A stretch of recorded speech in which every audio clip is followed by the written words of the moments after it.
Hello friends, आस्वाद कुकिंगमध्ये तुम्हा सर्वांचे खूप खूप स्वागत आहे। आज आपण घरच्या घरी खारे शेंगदाणे आणि फुटाणे कसे बनवायचे ते पाहणार आहोत। हे खारे शेंगदाणे व फुटाणे अगदी भट्टीत भाजल्याप्रमाणे चवदार आणि कुरकुरीत तयार होतात। हे चवीला अगदी विकतच्या सारखे लागतात। चला तर मग आता आपण सुरुवात करूया। याच्यासाठी आता या ठिकाणी मी हे चणे घेतले आहेत। हे चणे बुडतील इतपत आपल्याला पाणी घ्यायचे आहे।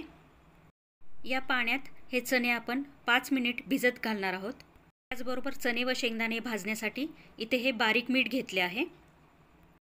आता हे पाणी आपण या चण्यांमध्ये टाकून घेणार आहोत। बघा तुम्ही चणे पूर्णपणे बुडालेत। याला आपल्याला 5 मिनिटासाठी असंच भिजत ठेवायचं आहे। 5 मिनिटानंतर आपल्याला ह्यातलं सगळं पाणी काढून घ्यायचं आहे।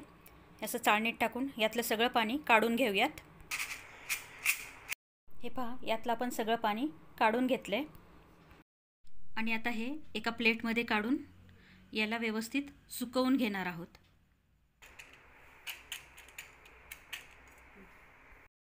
हे जे चणे आहेत ते 10 मिनिटासाठी मी साईडला ठेवून दिले होते। आता ते अगदी व्यवस्थित सुकले आहेत। आता या ठिकाणी मी ही कढई गरम करत ठेवली आहे। कढई अगदी चांगली तापून घ्यायची आणि त्याच्यात आपल्याला आता हे मीठ टाकून घ्यायचे। हे मीठ देखील छान कडकडीत गरम करून घ्यायचे। हे जे मीठ आहे ते छान एकसारखं गरम झालं पाहिजे, म्हणजे मग चणे आणि शेंगदाणे याच्यामध्ये छान भाजले जातील। हे जे मीठ आहे ते सारखं असं हलवत राहायचं आहे, म्हणजे मग त्याचे तापमान एकसारखे होईल। या ठिकाणी मिठाचे तापमान एकसारखे असणे फार गरजेचे आहे। आता या गरम मिठामध्ये आपण हे मुठभर चणे टाकून घेऊयात आणि या मिठामध्ये या चण्यांना व्यवस्थित कव्हर करून घेऊयात। हे चणे आपल्याला सारखे असे वरखाली करत राहायचे, सारखे ह्याला हलवत राहणं गरजेचं आहे। पाहू शकता आता इथे तुम्ही हे चणे आहेत ते छान फुलायला लागलेत। असे याचे फुटाणे तयार व्हायला लागलेत। हे एकसारखं हलवणं फार गरजेचं आहे, नाहीतर मग हे चणे करपू शकतात। आता हे पहा, हे हळूहळू सगळे चणे फुलून याचे छान फुटाणे तयार झालेत। आता आपण गॅस बंद करूया आणि हे फुटाणे काढून घेऊयात। पाहू शकता तुम्ही किती छान फुटाणे तयार झालेत।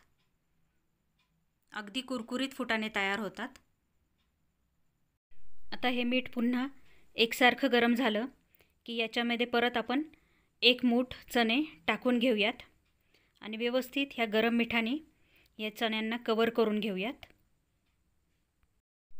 काही वेळानंतर हे चणे असे छान फुलतात। गरम मिठामुळे चणे अगदी छान एकसारखे भाजले जातात आणि कुरकुरीत देखील होतात।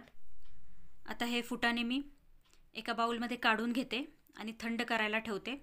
हे पहा, असे सगळे फुटाणे व्यवस्थित काढून घ्यायचे। हे पाहू शकता, हे आपले फुटाणे किती छान भाजले गेलेले आहेत। हे फुटाणे अगदी भट्टीत भाजल्याप्रमाणे छान भाजले जातात आणि चवीला देखील तितकेच उत्कृष्ट लागतात। आता आपण खारे शेंगदाणे बनवूयात। त्यासाठी इथे मी हे शेंगदाणे घेतले आहेत। या शेंगदाण्यांना फक्त 1 चमचा पाणी लावून घ्यायचं। शेंगदाणे आपल्याला साधारणपणे ओलसर करून घ्यायचेत। असं छान मिक्स करून घ्यायचं।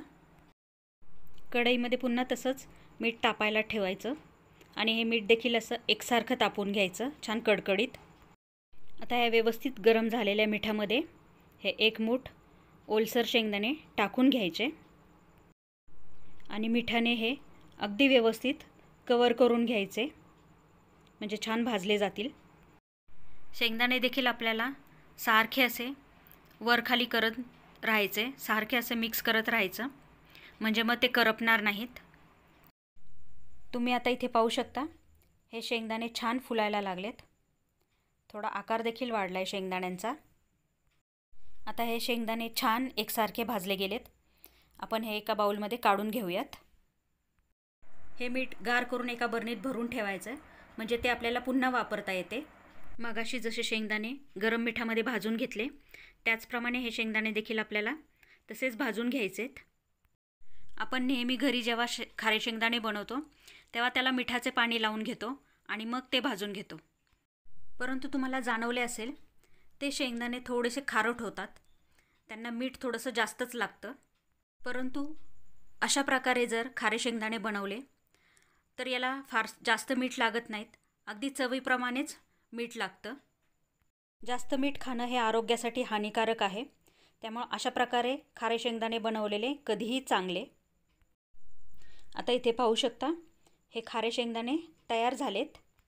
हे छान कुरकुरीत आणि एकसारखे भाजले गेलेत, पाहू शकता तुम्ही.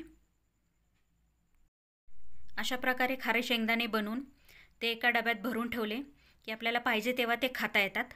मुलांना तर हे खारे शेंगदाणे फारच आवडतात. तुम्ही देखील घरी हे अशा प्रकारे खारे शेंगदाणे आणि फुटाणे नक्की ट्राय करून पहा. तुम्हाला आजची ही फुटाणे आणि खारे शेंगदाणे बनवण्याची पद्धत आवडली असेल तर व्हिडिओला लाईक करा, शेअर करा आणि चॅनलला सबस्क्राईब करायला विसरू नका. पुन्हा भेटूया अशीच एक नवीन रेसिपी घेऊन. तोपर्यंत बाय बाय.